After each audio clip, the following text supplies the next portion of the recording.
Good morning and welcome to the Beaufort County Board of Education work session of August 25, 2023. This meeting is being conducted via hybrid video conferencing and it is also being live streamed by the county channel. Please notice, in accordance with the new safety and security guidelines, bags, backpacks, and purses are prohibited by the public at the Beaufort County Board of Education meetings. We now need a motion to go into executive session. Madam Chair, I move that we go into executive session for receipt of legal advice regarding public comments covered by the attorney-client privilege pursuant to South Carolina Code annotated section 30-4-70-A2 and for discussion of employment compensation pursuant to South Carolina Code annotated section 30-40-70A1. Ms. Middleton made the motion and Earl Campbell seconded the motion. Any discussion? Right, we'll call for the vote. And can you, those that are participating remotely, can you say your name and your vote? So we'll have the people in the room go first. All those in favor, please say aye. Aye. Okay. Online? Wisniewski, aye. Thank you. Smith?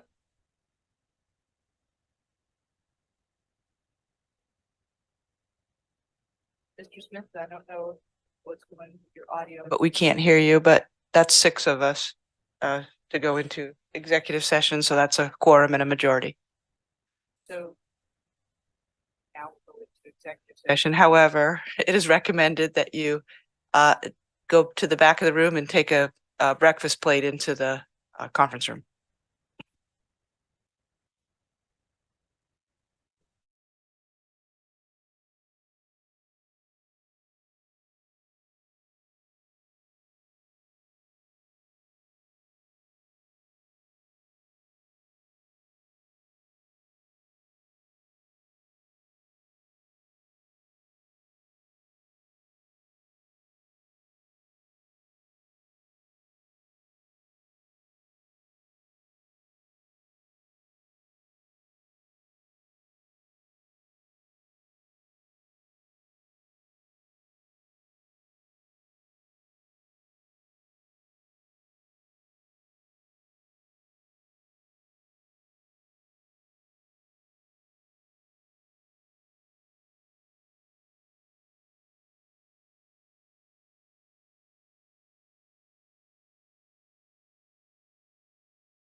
Good morning and welcome to the Beaufort County Board of Education work session of August 25, 2023.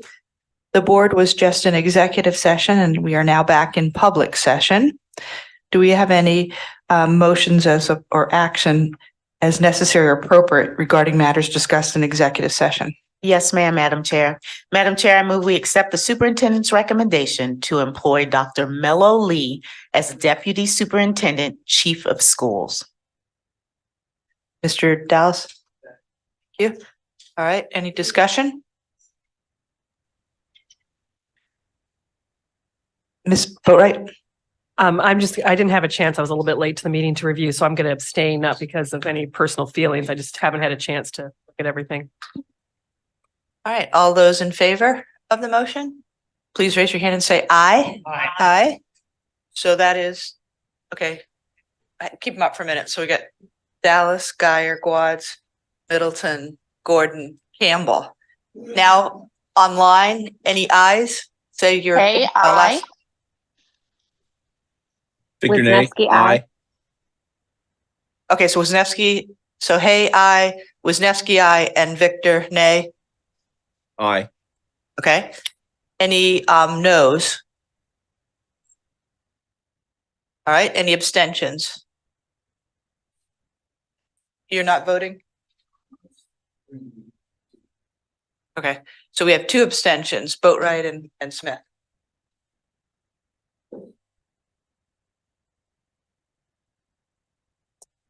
So congratulations to Dr. Lee and welcome. Are there any additional motions for action as necessary or appropriate regarding matters discussed in executive session? No, ma'am, Madam Chair. Okay, so we now need a motion to approve the agenda. Move. Second. Okay, Mr. Campbell made the motion to approve the agenda and Ms. Middleton second. Any discussion? All right, all in favor, please say aye. Aye. Wisniewski, aye. Hey, aye. Nay. Aye. Thank you. So we approve the agenda unanimously. We will now stand for the Pledge of Allegiance.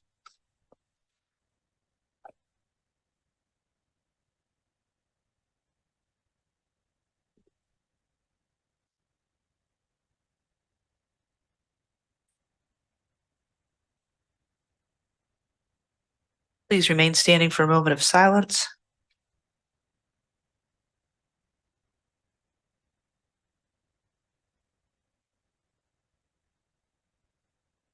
Please be seated. The media has been properly notified.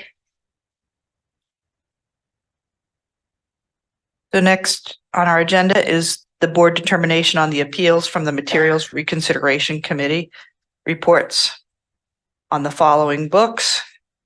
Number 62, Skin by Napoli, Donna Joe. Number 63, A Lesson in Vengeance by Victoria Lee, Victoria. Number 64, A Court of Frost and Starlight by Mas, Sarah J. Number 65, A Court of Wings and Ruin by Mas, Sarah J. Number 66, Felix Ever After by Calendar Karen. Number 67, The Fixer by Malamud Bernard. And number 68, Forever for a Year by Gottfried BT. Do we have a motion? Yes, ma'am, Madam Chair. I move that the Beaufort County Board of Education concur with the findings of the Book Review Committee on the following book titles: Skin by Napoli, Donna Joe; A Lesson in Vengeance by Victoria Lee; Court of Frost and Starlight by Sarah Mass; A Court of Wings and Ruin by Sarah Mass; Felix Ever After by Karen Calendar; The Fixer by Bernard Malamud, and Forever for a Year by BT Gottfried. Do we have a second? Second that motion.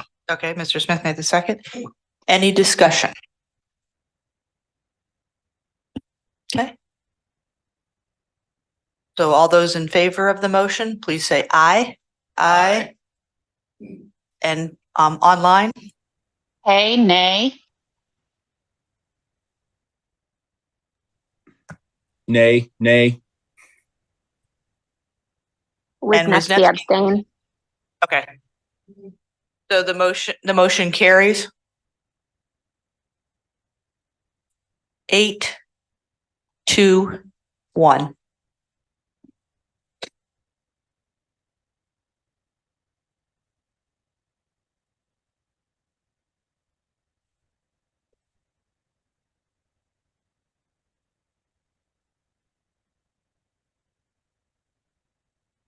That looks good, Robin.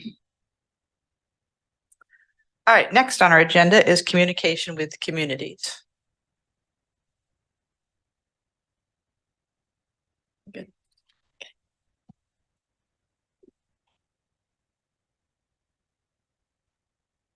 Good morning, everyone. We're morning. excited to be here today to talk about communication with our Beaufort County School District communities and some strategies to better engage all members of our district. We're going to be going over, I'm going to share a little bit about our department. I know most of you already know what we do, but this is just so the public has a better understanding as well. And then I'm going to brief you on our communications review that is wrapping up. Parts of our engagement plan and a next step for our department. A little bit about us. I think, Robin, we're on slide 3. I have a great department and we're an award-winning department, have definitely talented people on this. And what's kind of really neat about communications is that everyone can see what we're doing. You can see what's on the website. You can see what's on Facebook. You get our emails. And so there really is an opportunity to bring people together and keep people informed. And I think moving forward, we're really going to be strategizing on engaging with all of our stakeholders. So my team, it consists of Miss Casper, Miss Molly Godley, Rod Lopes, and Susan Lynch. And so we have our community engagement piece. We have our communication specialist who does staff recognitions and also FOIA. And everybody knows Ron Lopes, of course, with his great videos, and Miss Lynch, who is our social media and web content manager, but also does a lot of our branding and is very talented. So on slide 5, yes, what we do, we cover a lot of ground in our department.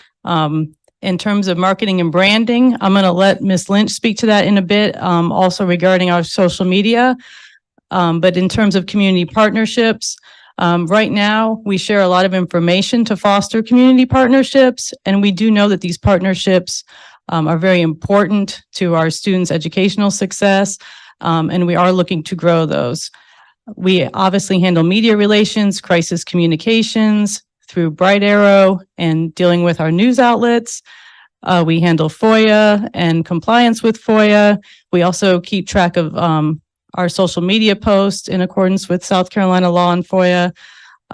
This year, we've been doing staff recognitions, which has went very well. And that's something that makes us happy on the communications front because it really does directly impact morale. Ms. Lynch, would you like to come up?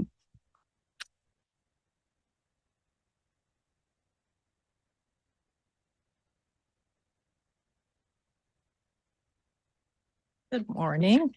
I'm Susan Lynch. I'm the social media web manager, content developer, marketing person. And before I say anything more, speaking for, I think, Ron, Kristen, and Molly, is that we work for a great boss. So I oversee a lot of the marketing and graphic design, and we do that to support the high-level campaigns and initiatives for the district, our community partnerships, and we do that with key messaging and visuals that reinforce the district's core values, which are to ensure that every child attending a district school receives a great education. So a lot of our work you've seen, if you look at our website, our sliders, our graphics, our photographs, the African American History Education Conference campaign materials, our back to school materials.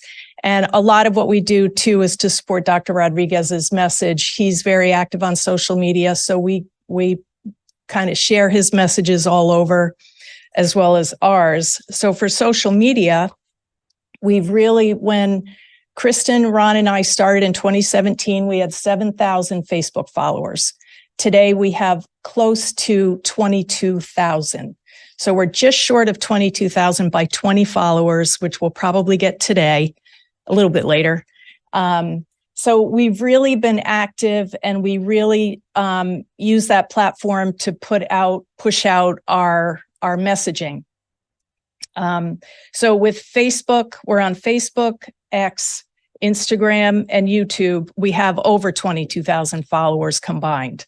And we do that through Ron, who makes or releases approximately closer to 200 videos a year, highlighting students and staff achievements, interviews with prominent government officials, town hall meetings with Dr. R, and district community partnerships.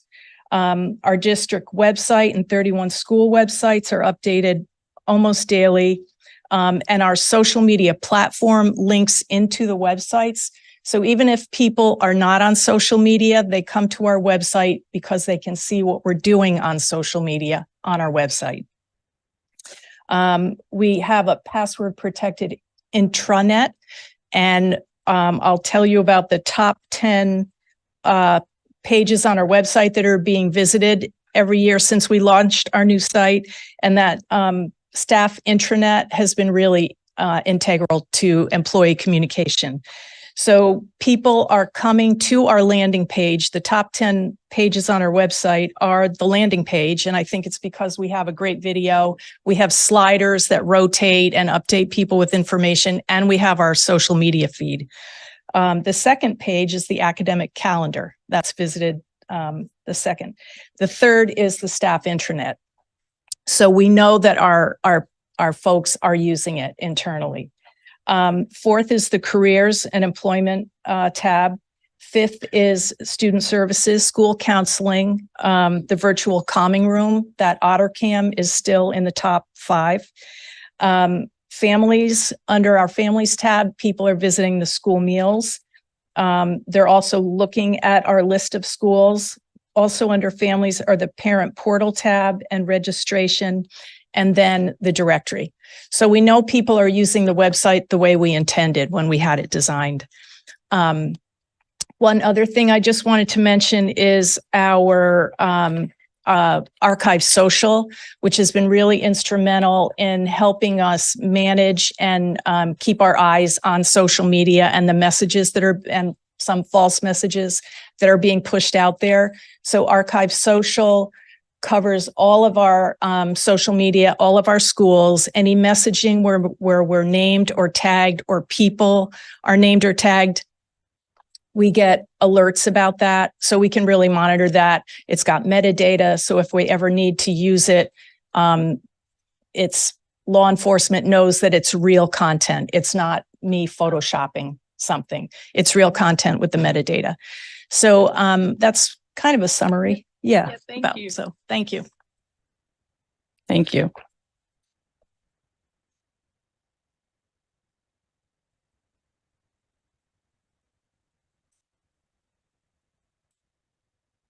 So the next thing we're going to talk about a little bit is Bang the Table. And I know a lot of you have seen Bang the Table. It's a relatively new thing that we've added that's been very, very successful.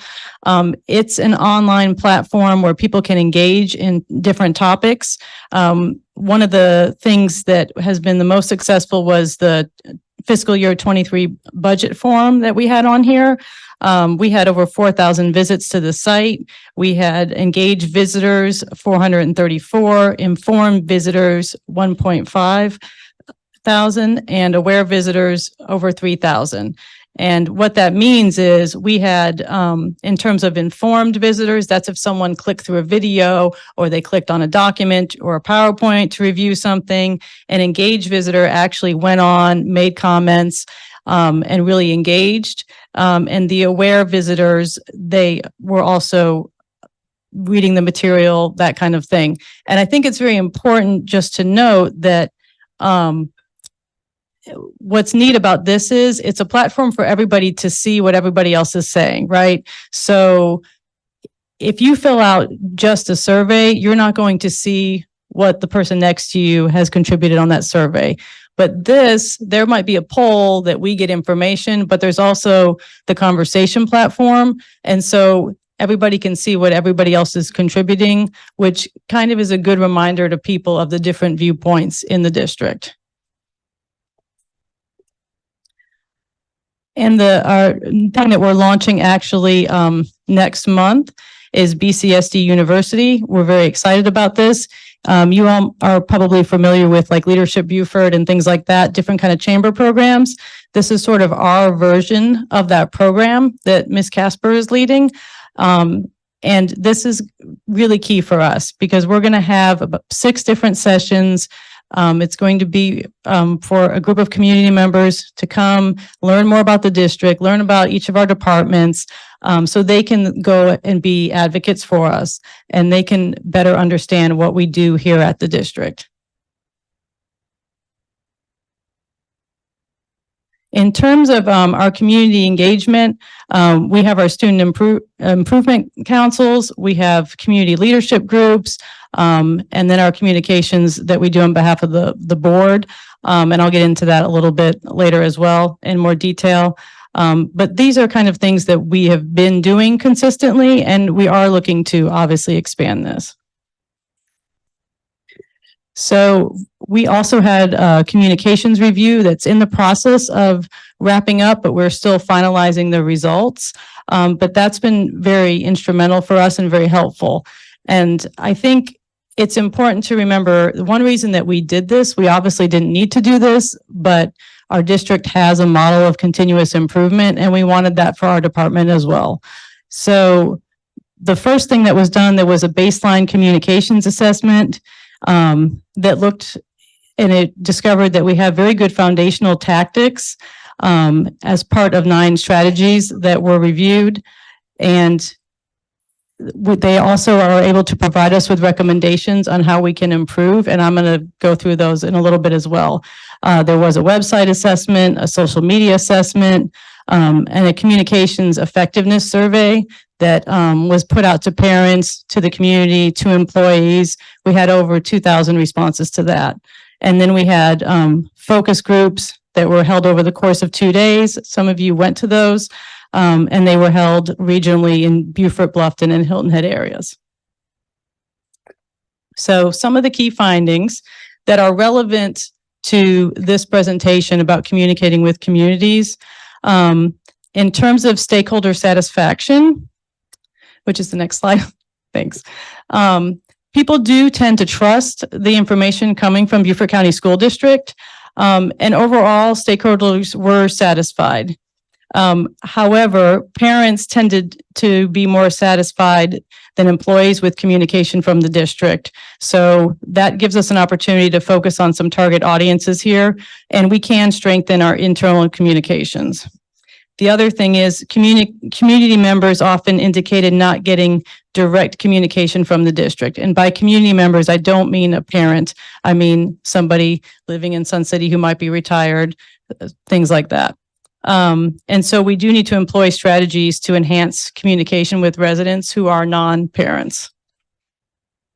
This is a big one here in terms of brand clarity. There was a lack of clarity about the district's brand. Most people, when asked, how they identify with the district, said that they refer to the district size. Well, the district must be good, it's so big. Well, we're a little bit more than that.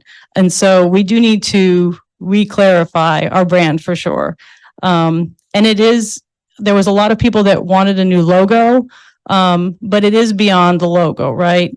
The brand is the experience people have with the school district and the impressions that the school district evokes in their minds. So we do need to identify what makes our district unique. So the messaging and the visual identity really represent us and are authentic to who we are.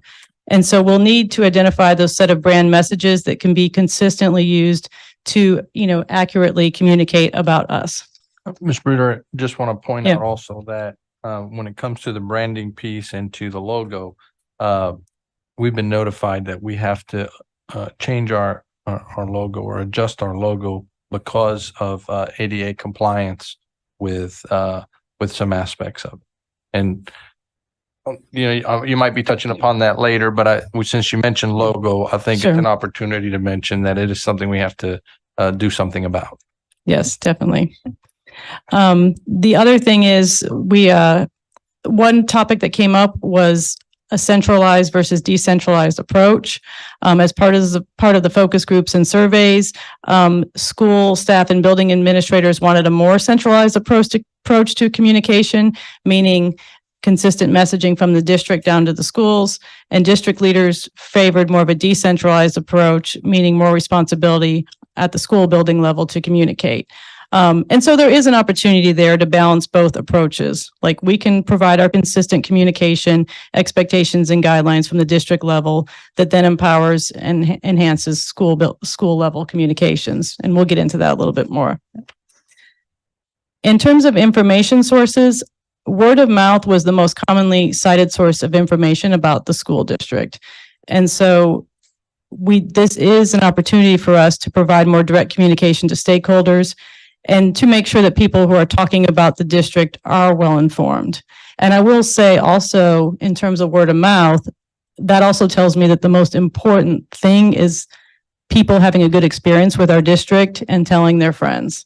And I think that's, no matter what messaging we put out, that's also the most important piece. In terms of stakeholder engagement, like Ms. Lynch was saying, we have very, very good engagement on social media. But in terms of engaging directly and providing direct feedback, people said they felt informed, but wanted more opportunities for engagement. And so we do need to create more intentional two-way conversations that just lead to some more trust and buy-in to major decisions and better outcomes. And it helps us to have additional feedback and perspectives that we may not already have. So now we're going to talk a little bit about some strategies and tactics to address those issues. So in terms of our overall engagement, we can strategically increase our use of Bang the Table, the online platform I was telling you about. And I think it was good that we had a key few projects with that. We had something with Hilton High School. We had the ESSER Fund survey, the budget. And I think we have a pretty good handle on it now, how it works. And so we can expand that more. I think we can have schools use that. It's good for us to be able to gather feedback prior to making major decisions. But one thing we have to do is, once we get the feedback, we have to close that feedback loop and share with people what the results are. But I think it's also important that people feel like their opinion is respected and valued. And it is important for people to know, though, we want people's opinion, we want different perspectives, but the school district also needs to make decisions based on research, based on expertise in the field, based on, what is legal, what is not, those kinds of things. In terms of parents and families, it was generally favorable, but it was suggested that we implement a district-wide parent newsletter. And I say the word newsletter loosely, like this can be in many different forms. It can be an online platform. We have the ability now to do podcasts on our new website. It can be video profiles. So we need to really think about the best way to reach our parents. I don't think it's a PDF newsletter per se, but a PDF newsletter might be better for someone in the community. So we just need to work through how we best want to communicate to our different groups. The other thing is, they suggested we do school communication reviews to assess their effectiveness and any gaps there and consistency gaps. And I think that is something we will be doing moving forward, but we need to work through the process on how we're going to be doing that. In terms of internal engagement, they also suggested that we have more of a district-wide internal newsletter that can go on the intranet. Again, that might not be a PDF. There might be different ways to do that, but there definitely is a difference between the information that would go to an employee, a community member, or a staff member, or a parent. And so I think it's important. Some of that information will overlap, but some of it will need to be unique to those audiences. And they also suggested that we create some opportunities to hear from all staff, not just teachers. Again, the school assessments, and that includes, on the school front, internal communications amongst those school buildings. And they also discussed how we can use the know, do, share internal communications model to regularly share information with staff at district and school levels. And I think part of that is with these type of newsletter things too. The idea is to lessen the amount of emails going out and have a centralized place with all the information. One other thing we have been considering doing that I think we're going to implement is communications is going to start having meetings every 2 weeks with designated people from different departments. And I'm not talking about the chief officers of the departments. I'm talking about people that are kind of in the weeds doing some of the interesting work. So they can kind of be our advocates and our communicators within the district office. And we will hear what they're doing and we can communicate that out. I think that'll help a little bit with alleviating some silos perhaps. In terms of engagements with community members, part of our BCSD University is to have a key communicators network out of that, where we do empower people with information that they can go ahead and share in the community. We also want to be a little bit more involved with neighborhood associations. Dr. Rodriguez is always a hit when he goes and speaks to groups. And so we are going to continue to do that, but I think up our game a little bit on that with the amount. But also, I think we're going to have an event where we invite people, the communications people from those neighborhood associations, get them in one room and find out how they would like to best get information from us. We can send them a link to something, we can give them PDF, whatever they need in order to share the information in their communities. So we really would like their input on that. And obviously we want to definitely work with our community partners to share information on that front as well. And in terms of volunteering and bringing people into schools, that's a key thing so people can understand what we do.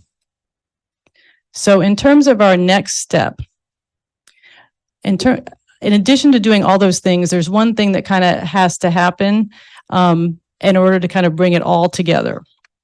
So that will be rebranding. And in rebranding, we're going to be re-engaging. So rebranding, it does shape perceptions, attracts talent, and enhances community pride and engagement if our brand reflects accurately who we are. And we do need to stay relevant and appeal to newer generations and to be competitive and attract quality talent. It's not only attracting parents to send their children, but it's also, like, from an HR perspective, us being attractive to the 22-year-old coming out of college who wants to come work here. Refreshing the brand, it will elevate our reputation and it makes a powerful first impression on families moving to the area. And we need a unified brand strategy that will create a bit more consistency across the district with a cohesive voice and visual identity. But it affects all these things, right? It affects recruitment, retention, enrollment, attendance, outcomes, and more. So this process, I'm just going to tell you a little bit how this process is going to roll out. It would be a big mistake just for us to come in here and say, here's 3 logos. Let's figure out which logo we want to use, or for us to just pick a logo, because it's more than a logo. The rebranding process is key to developing any new kind of visual identity. And it is an opportunity for us to engage with people, which is very exciting. And what's neat about doing this at this time is we can align it with the development of the strategic plan. So our new branding will be actually in line with the goals of the district. And it's a rare opportunity. Those can go hand in hand, but I think we're going to get something really strong because of that. The process will start with a brand immersion workshop that will help us develop the unique identity, values, and aspirations and culture that are in the district in terms of turning that into a brand. We're going to have parents, we're going to have key stakeholders, staff people, a big diverse group, and it will be a very active participatory process. And in terms of the next phase, the discovery phase, We will have focus groups. We will, we want to get people's insights and what is important to them. And what's going to be the end result of this is we will have a new visual identity, a new logo, color palette, typeface, patterns, and templates for use. We will have an updated messaging framework, including a new tagline.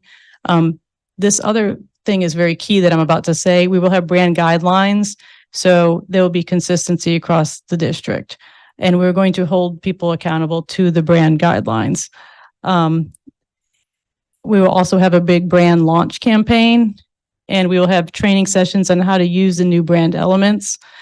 And I think the brand launch is also very exciting too, because we can announce other things as part of that as well. Like, that's going to be a good opportunity for people to come to the schools.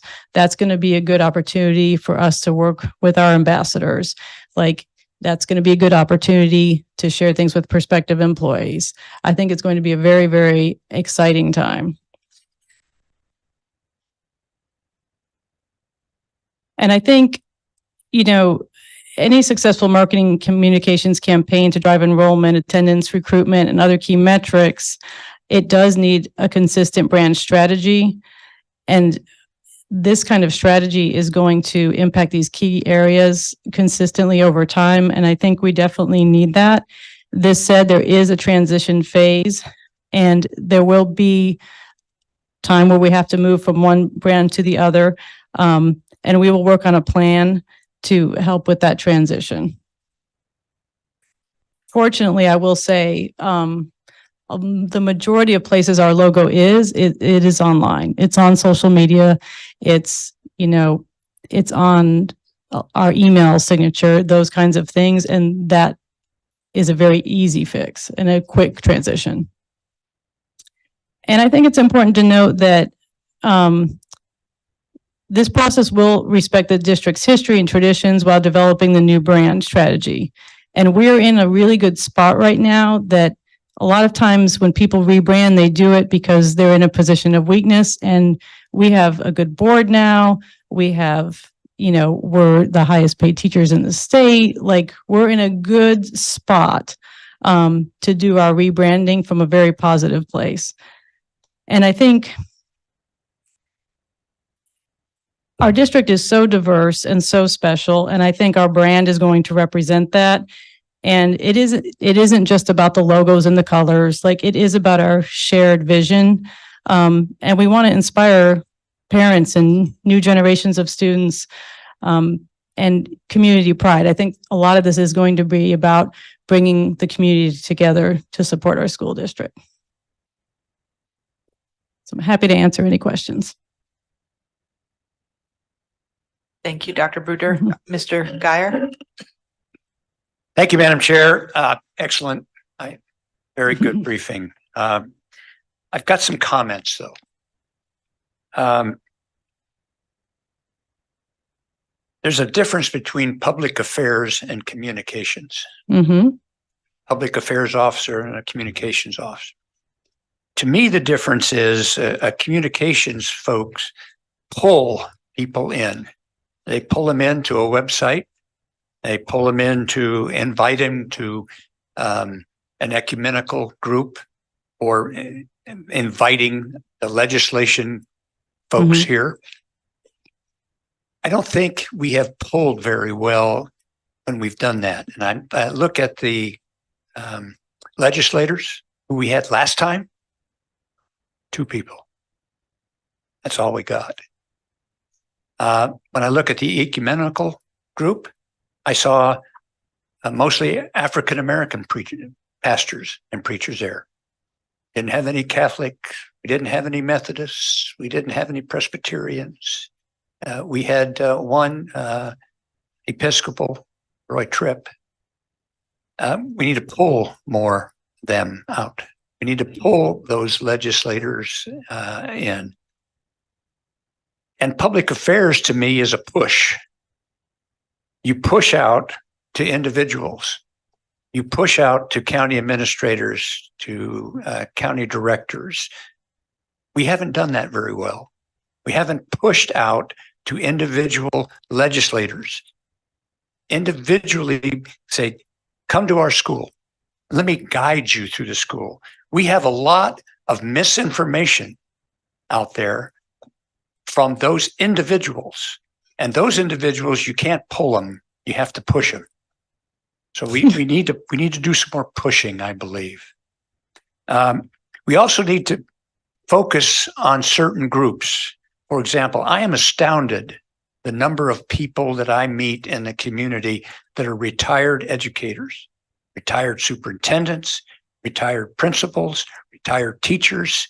And I say, well, why don't you get involved? Well, no one told me to get involved. So they're waiting for an invitation, but we're not pushing out. We're not saying, hey, retired educators, we got a luncheon for you. Come down and we'll tell you what's going on. But we want to get your experience to help us.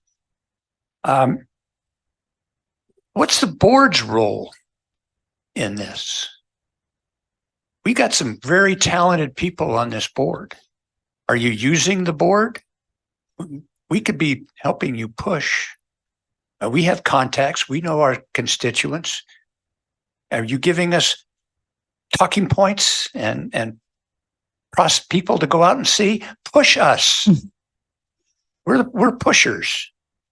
I really think we're an asset that we're not being used to our maximum capacity. And I ask you to. Oh, we're happy to give you talking points. That would be great. But I really appreciate your communicating with us and telling us what's going on when there's a problem in a school. That's very, very effective. Please continue that. And so this is what I've been mentioned to is not a beat up time. I just want to have you think maybe a little outside the box. When I have first time I gave the 10-year plan to the head of county health services, that's the first time anybody gave that to him. That's pushing. That's what we got to Sure. push it out. Okay. Thank you. No, thank you. All right, Ms. Boatwright. Thank you. So I'm coming from this from the parent perspective. And I think the part that I participate in the focus group that I am most focused in on was about whether the district or the school, should be in charge. And I think the school should be in charge of what information and content. But I just wanted to take a moment to point out as a parent that I received emails, texts, phone numbers. I get notifications from Power School Peach Jar. There's the school Facebook page, the school athletic Facebook page, the district Facebook page. We have Bright Arrow. I get comments from PTSO, SIC. Sports organizations use their own communication tools. There's Team Up, Sports for You, et cetera, et cetera. And I just have one kid in one school.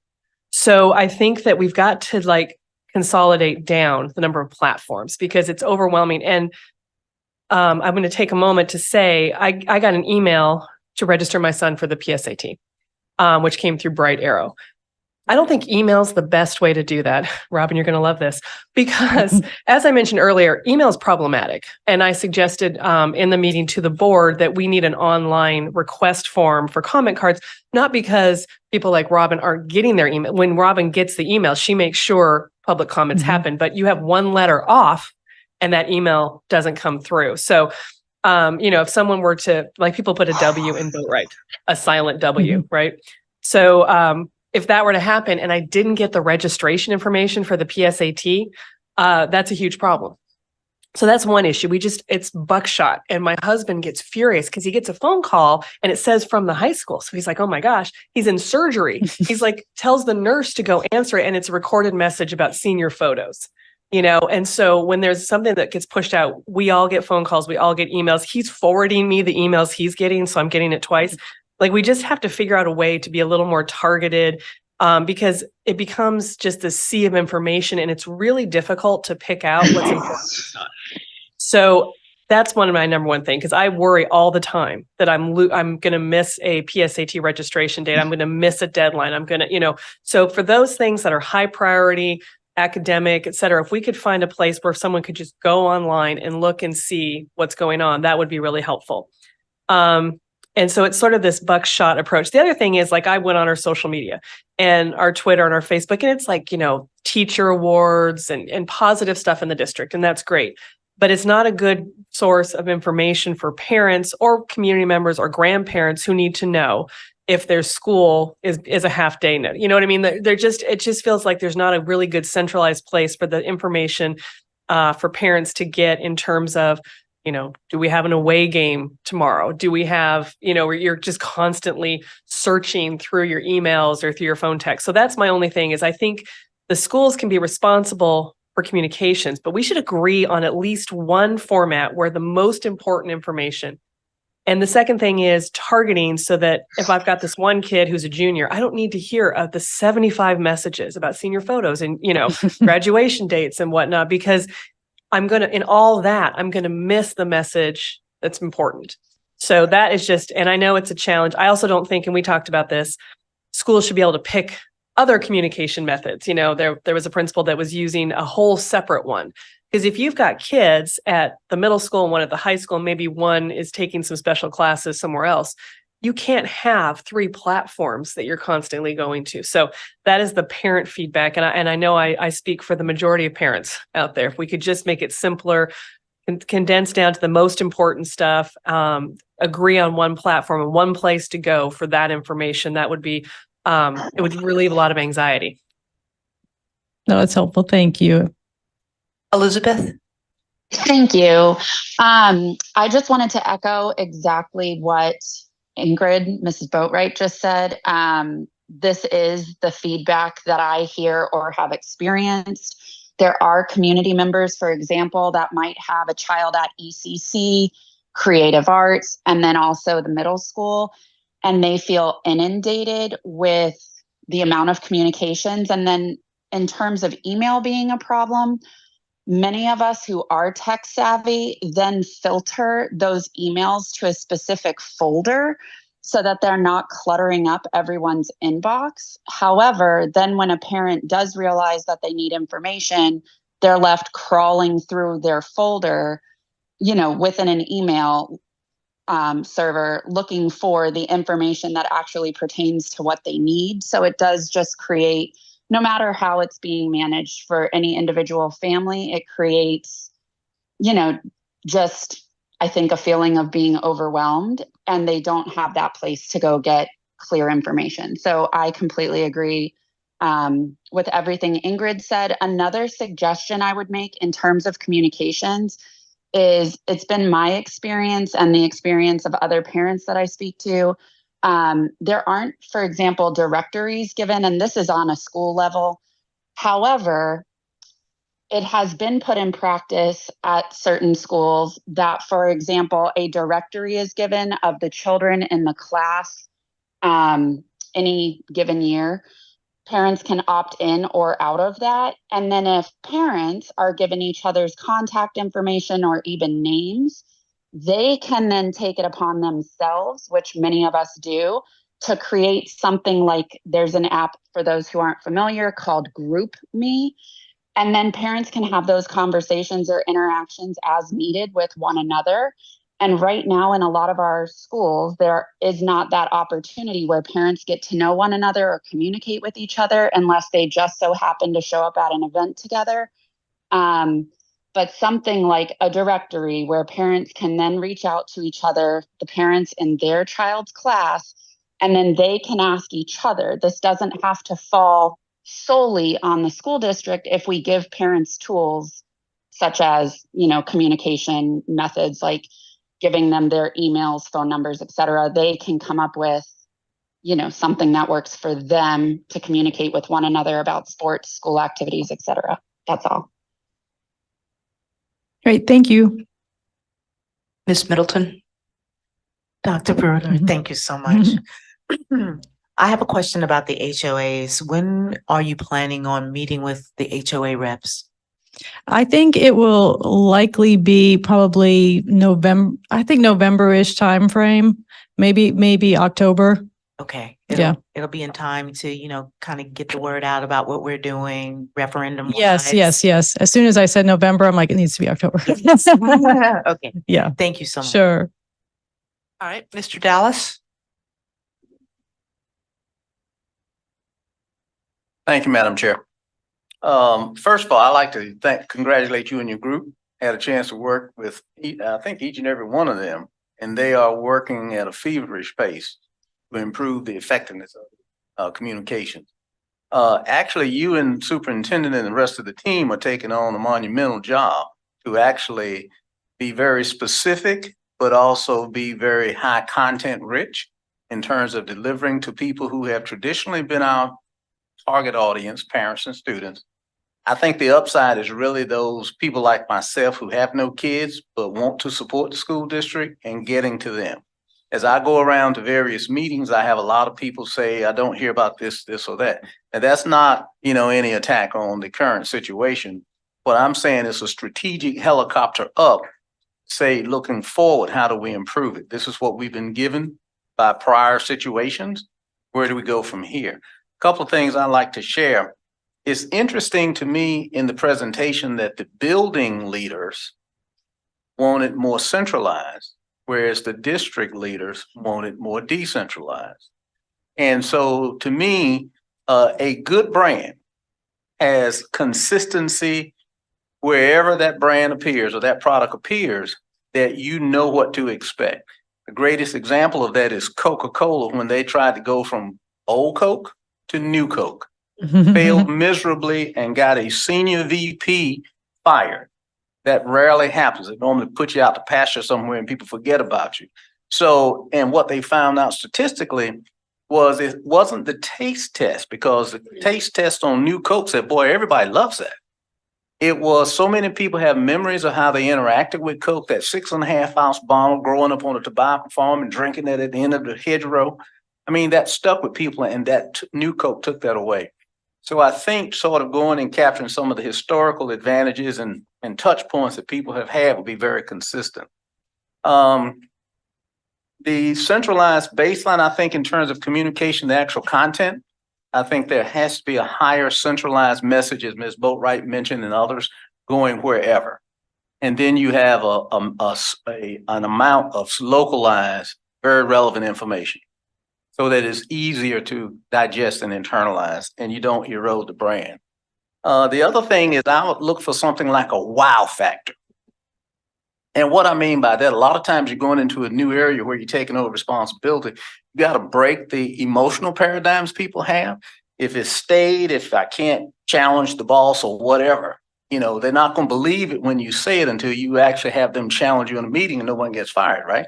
I mean, literally.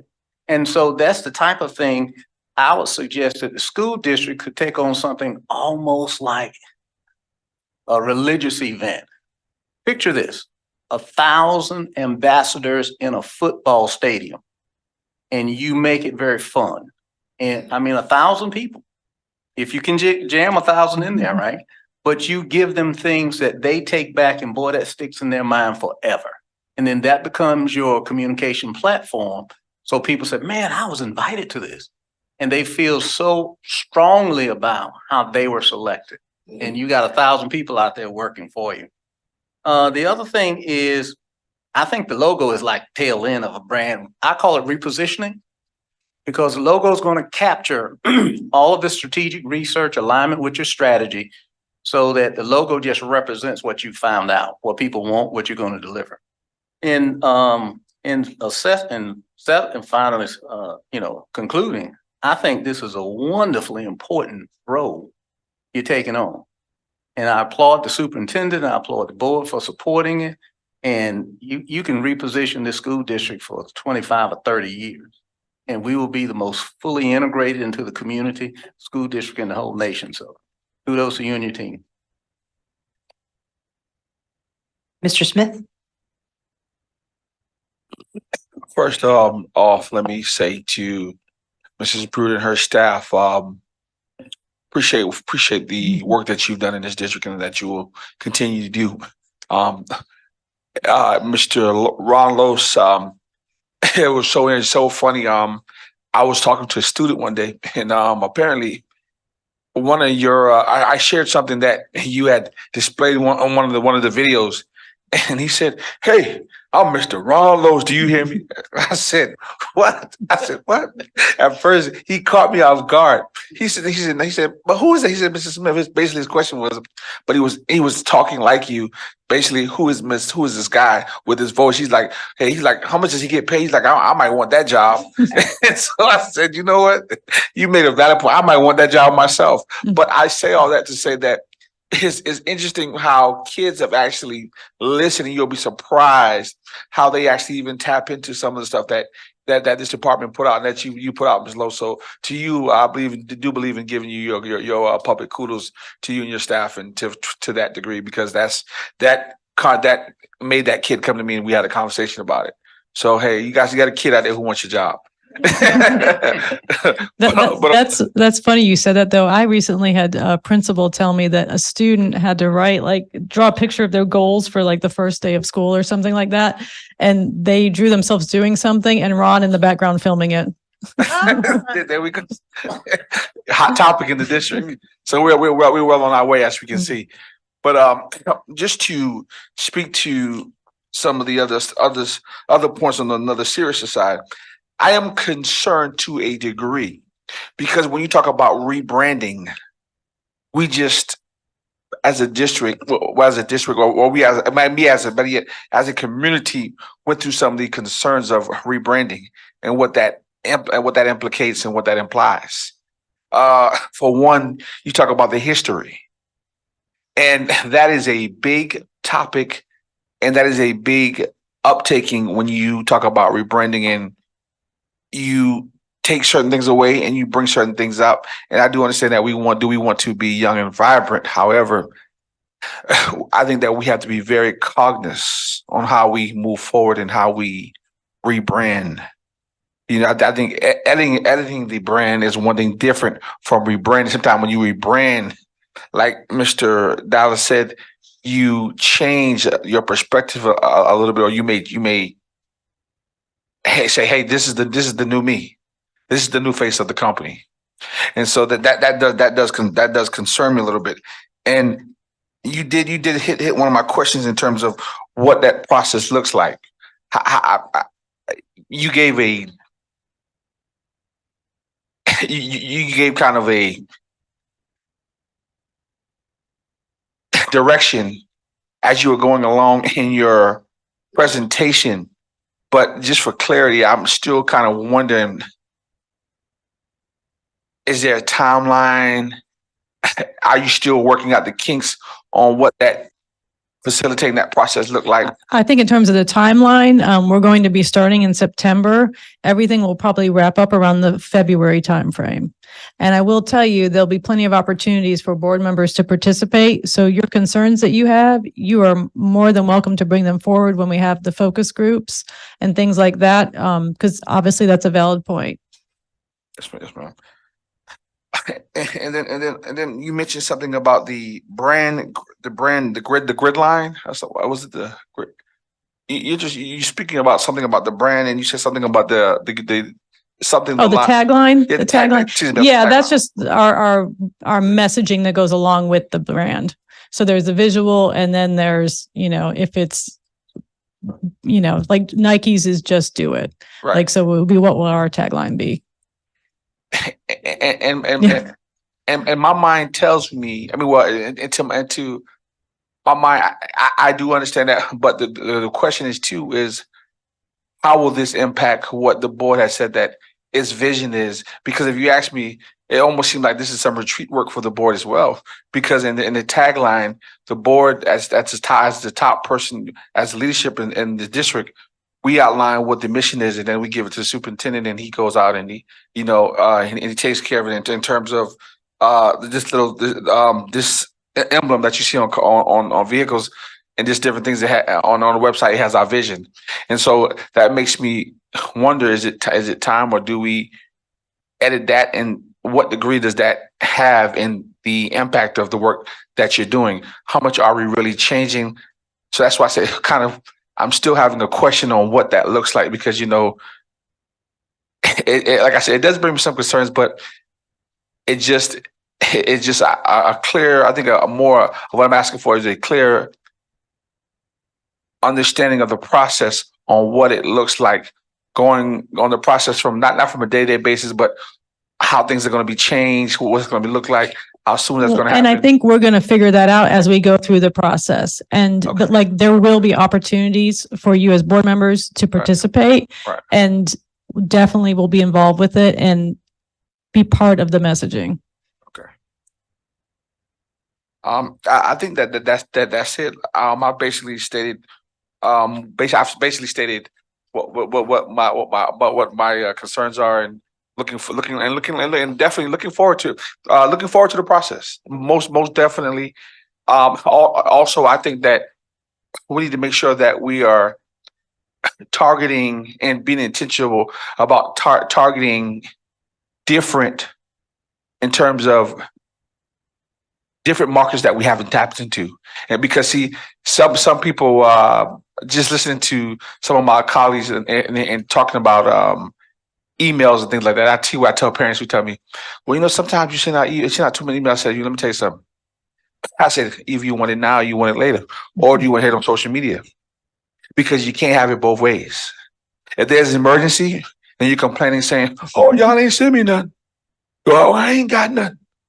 Well, my granddaughter. Okay, so when there's not emergency, then we're sending out emails and we're informing you of things. It's your job to shift through it and see what's valuable from what's not. I'm sure everyone have emails. There's someplace company called a junk mail. You get a ton of junk mail that you shift through and you throw it away or you save it. So I mean, you know, that stuff alone, I'm not concerned about it. And I'm not, you know, and someone say, oh, well, you're not a parent, but I'm making my due diligence to check and understand and process, because the same phone calls they get, the same phone calls that come to my phone and tell me what Beaufort County School District is doing. And we all, my grandma said, we all make time for what we value. So if kids is our number one issue, then we have to value taking in these phone calls. Parents tell me what they don't know what's going on. I ask them, did you block the school district number? Oh, yes, ma'am. Take out your phone. She said, oh yeah, I know I got blocked. Well, that's why you're not getting no calls. That's why the school can't call you about your son. You can call them, but they can't call you. Phone work both ways. Unblock them. And so, I mean, so I have these tough conversations. I have these conversations with my constituents. Make a long story short, I'm just saying that there are things that are working, and I don't want us to get too in tune to and making things personalized, different demographics. But I also want us to include different demographics that we hadn't included in some of these processes. So people, and I'm going to address the elephant, so that I figure that African Americans also, because some of us, I'm gonna take straight up. If you want to put it, sometimes if on certain things in social media, so if grandparents are taking care of their kids, those emails don't come to them. Those emails go to mom and dad. So we also have to figure out a way how to get them actively engaged and get the information out to them as well, the same way how we get it out to Oak Ridge and other areas. Thank you. Sure. Thank you. Thank you. Mr. Earl Campbell. Yes, I also want to thank you for you and your staff for the job that y'all are doing. As far as communication to the public, we as board members can do a better job also. Now, as far as Colonel Guy talked about the legislators, we have been pushing for them for the last 30 years. They're not going to change, you know. So what I do, I just talk to the ones that will listen, you know, leave it alone. Thank you. Ms. Gordon. Thank you, Madam Chair. I just wanted to thank you and your team and Mr. Lopes. I worked with Mr. Lopes at Bluffton High School some years ago. He's still the same. Professional, nice and kind. My only comment, because I'm not going to rehash what my colleagues have said. They said it so eloquently. But I'm geriatric, y'all. I own it. And I'm one of those demographics. And I had Miss Cushenberry laugh and I said, girl, I don't know what I'm doing. I wanted to go to a football game. And two teams, local teams were playing each other. So I didn't know how to access the calendar, for these two teams who were playing each other. So I ended up not going to the game. Okay, because I'm geriatric. Once I punched in and looked at all those things that I had to choose from, I just said, wow. So I ended up calling the parent. And she said, no, it's not tonight. It's going to be Wednesday night. Well, heck, Wednesday came, I forgot. So I like the fact that you're rebranding, re-imaging, re-looking at the demographics. And we are grandparents who do take care of our children, and we want to know, but we just don't know how. Now, Mr. Campbell got me beat because I understand that he did a great job in his training, and I'm still trying to figure out what to do with this new system we have. So I appreciate you relooking at it.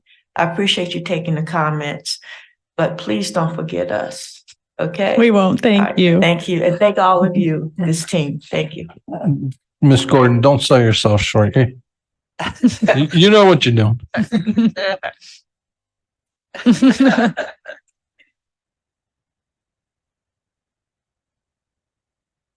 Thank you. Thank you.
Sorry, Dr. Watts, are we recessed for a minute or are we going?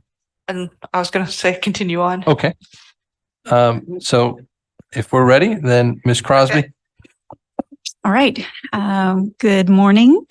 So this morning's update is regarding the school operations rollback millage. So tried to it's a complicated little topic, but is something that isn't very important to the school district. So it involves the millage that was set back in the budget in May when we the board set and approved the budget and set the millage as well for school operations tax. So we do have two types of taxes on the tax bills: school operations and school debt. This only applies to the school operations millage, which is the normal operations of the school district. It pays for teacher salaries and so on. So that budget was approved in mid-May, and on our first slide here, it demonstrates the rollback millage that was approved in the budget ordinance, the budget approval by the board, and the budget ordinance with county council. So during those presentations, I always referred to the millage as pre-rollback because this year we had a reassessment. And the reassessment is performed by the county assessor's office. Miss Ebony Sanders came and presented to you, I think, in November of December of last year. And there was indication that there was heavy growth in the property values in the county. Obviously, we see that growth on a daily basis in the sales prices of homes. And that translates over to increased property tax values on the tax bill. So as a result of that increased value in the tax bill, taxes will go up. However, the budget has been set for a certain dollar amount, and we have to collect that dollar amount no matter what millage is calculated. So this is the process of rolling back that millage to a lower level to generate the same level of revenues that we approved in the budget. So the first line is what was originally approved, 125.6 mils.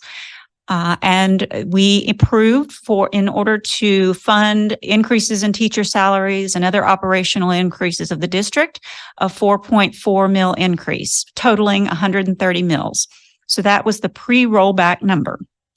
What we are amending the millage to be is we have to calculate based on the base millage before the approved increase. So 125.6 mils was rolled back to 117.4, which is an 8.2 mil increase.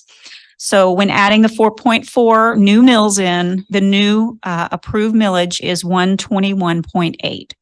So last year, homeowners that were not primary residences or other businesses that saw a millage of 125.6. This year they will see a millage rate of 121.8, which is about a 3.6 mil reduction. So instead of seeing any increases in there, it will show an overall decrease. So it's a little confusing, but just know that the tax bill is going down by 3.6 mils from last year's rate. And so that is expected to generate the same amount of revenue. So the next slide sort of demonstrates that. The left-hand column is the millage that was originally approved at 130 mils. We are predicting a $1.6 million mill value on the school operations. So with the new values, that would generate a revenue of $208 million, which is more, way more. Our revenue in the budget was $195 million that we budgeted for. So obviously that's $13 million more than what we generated or approved in the budget. And therefore, state law does require us to roll back that millage and adjust that millage to generate the same amount of revenue that we approved. So that is the process. And the whole goal is revenue neutrality. That's the terminology we use. So just a little bit about the methodology, and this was all provided in the finance committee we had on August, a couple of weeks ago in August. Early on, and we haven't had an opportunity, another board meeting to bring it forward. So it was important to bring an update to the board since we already are going through some of this approvals with county council. So basically we're taking the information from the county tax rolls, and so the original calculations require that you take reassessed values and calculate how much or pull in the prior year taxes levied to get a new millage. But that formula doesn't really accurately reflect counties with high growth and what actually happens with the shifts from 6% to 4%. So I used a different methodology. That formula generated a 14 mil reduction when just a flat state calculation. So obviously, that is the result of what we have seen in past years with reassessment. That calculation does not accurately reflect Beaufort County School District or any other coastal counties or high growth districts. So I took another approach to, so that calculation was done by county staff. So I met with county staff, and I'll talk about collaboration in a minute, but basically I took another methodology of taking the value of the mill that's posted by the county each year and taking a discount rate on that and looking at averages over the years that we prior reassessments. Happen to have all that data from my predecessor and myself, 8 years ago or nine or 10 years ago. And we're fortunate to have that information so that we could take the results of those years and apply that estimate to the current year. So as a result of that, prior years actually showed a 10% that they collected 90% or that we received 90% of the actual gross mill value. And another year we received 87% of the gross mill value. So I'm applying those percentages to the current year in order to get a more accurate value and lessen that 14 mil reduction that was recommended originally to an 8 mil reduction. So this next slide just gives the numbers behind that. And slide 5. And that shows the gross mill values we've had in 2013, 2018, and then applying those percentages. I'm applying a 12.5% discount. You can see that in 2013 and 2018, we'd had a significant shortfall in tax revenue. And so I'm using this methodology to apply that now and apply that lower percentage of revenues received in order to get the most accurate value. So in using those calculations, I have met with the county assessor, gotten information from them, the Beaufort County Chief Financial Officer, Hayes Williams, my finance team to run through the scenario and see if that was an appropriate methodology. And then the Beaufort County legal team, and that was based on the process of getting the approvals made. So basically, when my calculations were finalized, I reached out to the county, and in our current ordinance that's already been approved at the 130 mills, it was approved on June 26th. There was a paragraph that stated that Beaufort County Council reserves the right to modify these millage rates as may deem necessary and appropriate, but no later than August 31st of the taxing year. And if it does determine necessary and appropriate, then said millage rate shall be adopted by resolution. So my understanding, the purpose of this was to allow for one county council approval of that amended ordinance, if the amended rollback ordinance was required, which it is. So it is now necessary. However, when I reached out at the end of July, I waited on all of the tax revenue information and information of shifts from 6 to 4% from the county assessor's office. So my goal was to make sure we were finishing by August 31st. When I reached out to say, I'm ready, we need a resolution, there was a difference of opinion on the Beaufort County legal team that we now needed. Should be an amended ordinance instead of a resolution, and would now require 3 readings. So that made us kick things into gear quicker and made us speed up the process. So what we were required to do is meet in order to get 3 readings in by August 31st. We had our first reading on Monday, August 14th. And so I first, before going to full council, went to the Community Services and Land Use Committee on 3 o'clock on Monday, the 14th, to provide a presentation to them that was a more brief version than what you see today. Didn't get into all of the methodology, but ultimately it was unanimously approved to move forward and then unanimously approved in first reading. Second reading was this past Monday. There was a special called session created for this item, but there were other matters that they discussed later on, so it wasn't the only topic of the evening. So it did approve with no objection in second reading as well. And then final reading will be at 3:30 this coming Monday at council chambers. So it will be also a special called meeting, but I think there are other special called meetings that evening as well. So again, I won't be the only topic of conversation that evening.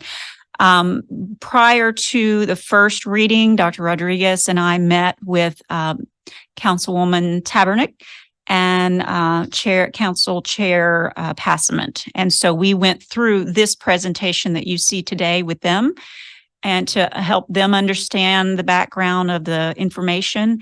And we met for an hour at Summer Institute. They were very, I think they were excited to be in a building with lots of people and lots of action going on and lots of learning. And so they were very open to the conversation and grateful to have that background in order to help it provide information to their fellow council members. So we set the stage for a very easy process, and I do expect a unanimous approval on Monday as well. So once that occurs, in the packet, you have an amended ordinance you see with the yellow highlighted of 121.8. That is the only edit or amendment that in this entire ordinance. So what will happen is they will approve, and then council chairman and I think the clerk to council will sign off on the amended ordinance. They will send it back to me, and I will send that and a certification of our millage signed by our board chair over to the county auditor's office. And then he will begin, David Cadd is the new county auditor as of July 1, and he will load that information in his tax records to send out tax bills within the next couple of months. So that's the process. That's all I have. All right, Mr. Dallas. Thank you, Madam Chair. Ms. Crosby, I just want to congratulate you in the district because that's some very innovative analysis. And one of the things about when you're trying to flex two moving financial items into the future is getting it right. And now the only question I had about this whole presentation, you answered by saying what process you went through to build in a little cushion. So kudos to you and the team. Thank you. Colonel Geyer. Thank you, Madam Chair. Reassessment year is a tough year. Last time we did reassessment, the millage rate was determined by the county or us. They did not agree with what we said the millage should be. And the result was a deficit in revenue of over $9 million. It has taken us this amount of time since the last reassessment to recover that $9 million. This year, the millage rate is our guesstimate. And I say guesstimate because it is an estimate. And reason it's an estimate for us is the difference between people who buy a house and start out as a second home like I did, and then a year later switch it over to a full-time property. So my tax rate changed. And it seems to happen every 4 or 5 years when we have reassessment. There's more of those people that decide to change from being a second home to being a first home. So that's a variable that you can't anticipate. You don't know how many people are going to do that. You don't know how many people turn 65 that own hand. And when you're 65, you can go into the treasurer and say, I'm eligible now for the homestead reduction, which reduces the assessed value of your home. You can't anticipate how many people turn 65.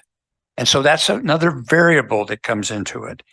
Also in a reassessment year, there's a larger number of people who challenge their assessment of their home. And that challenge makes the revenue, they can get some extra time to pay. And that causes issues as well. So Ms. Crosby's estimate takes all of that kind of into factor. And if we are a little bit over, in other words, we get a little bit more revenue than we ask for in that millage rate, it's not the end of the world. And we do not, this is important, we do not have to do a rebate. What we do is we apply that to the next year's budget. So that's one of the issues that we had the last time. Now, I had a chance to talk to David Cadd, the auditor. That was one of our problems last time. Mr. Cadd is completely satisfied with Tanya's factors. So that's a big difference than last time. But here's the bottom line for our constituents. It is a reduction in millage rate. It is not necessarily a reduction in what you pay in taxes, because a millage rate is a percentage of the value of your home. The value of your home is originally determined when you buy the home. When I bought our home in 2007, that established my assessed value. Now, my assessed value is a whole lot more than it was when I bought it. But because I've had this home, I could only have my assessed value increase by 15%. 15%. So you can tell constituents, you know, your taxes are going to go up some, but if you've had your home for some time, it's not going to go up as much as inflation has gone up. But the value of your home's increased, and as a percentage, your taxes are going to increase. And that's something that most of our constituents do not understand. And that's something that you have to be prepared to tell them about. And it's inflation, and inflation, our costs go up, but the value of your home probably has gone up more than our costs. So again, for Tanya, you have great credibility in this county. You have great credibility, frankly, with this board, I believe. And we thank you, because credibility comes from years of success and trust. Mhm. Thank you. Mr. Smith? Good morning, Ms. Crosby. Thank you for your hard work. Little Judge, I don't got a BC shirt. I see you showing off your BC today. You know, Yes, I am. BC. I'll be at the ribbon cutting ceremony. I got to share my pride, school pride. Yeah, You have a BC bow tie on yourself. Oh, wow. You know what? You got a soupe for the day. I'm gonna make me go home and get my long sleeve BC shirt. No, I but made sure to wear short sleeves today because of the temperature outside. you are absolutely correct, Mrs. Crosby. Thank you for helping me stay healthy. To understand this too as well, basically, and in doing this process, so our people will be getting a tax break because the when it rolls back, it is going down to some degree. Correct? Is that correct? Well, as Mr. Geyer said, the millage rate will reduce, but their property values due to reassessment could increase, or likely to increase. So I can't say that an individual would get a tax break. Each situation is different. Okay. But this will keep the revenue neutral for the school district, what we receive. So that I couldn't comment on an individual situation. We'll have to see what the values, individual values change, how they change, and how that will affect them. Thank you for saving my hot. I just got one phone call I need to make, but Yes, I wouldn't say they're getting a tax break. Okay, but thanks for giving me that clarity. Yes, sir. Thank you. That's all I have. All right. Thank you very much. Thank you.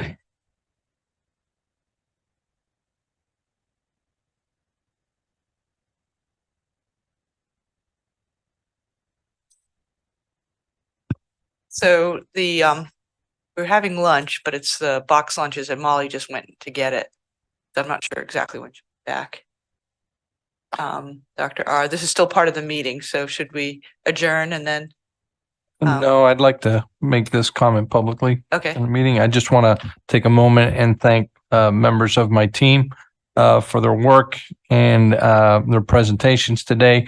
I think we had some really great information and some really good discussions based on their work and their presentation. So thank you to my team. All right. We can adjourn by unanimous consent. Okay. Any opposed? Nope, we're adjourned. Thank you.